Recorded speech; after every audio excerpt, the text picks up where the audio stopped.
اولا السلام عليكم. كما راكم تشوفوا التحضيرات راه تجري في ظروف مليحه.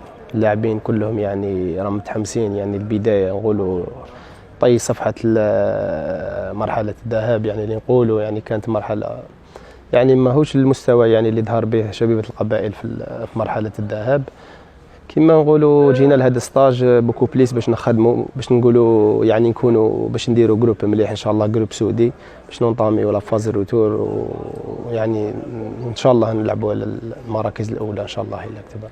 اكيد يعني الجمهور يعني يستنى دائما الافضل من الفريق تاعو.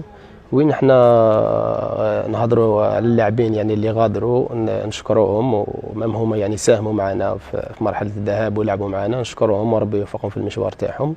اما بالنسبه للاعبين اللي جاوا يعني جدد، ان شاء الله يعني يقدموا الاضافه للفريق ويعاونونا ان شاء الله باش نديروا ان بون روتور ان شاء الله.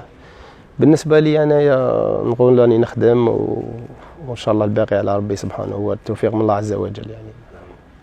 ان شاء الله ان شاء الله لما لا يعني عوده قويه بالتوفيق من ربي سبحانه، ان شاء الله احنا نخدموا كما نقولوا ربي يجازينا على العمل اللي نديروا فيه ان شاء الله. هذا الجمهور نقولوا له يوقف مع الفريق تاعو، باسكو عندهم غير الفريق تاعهم، وين اللاعبين يروحوا ويجوا.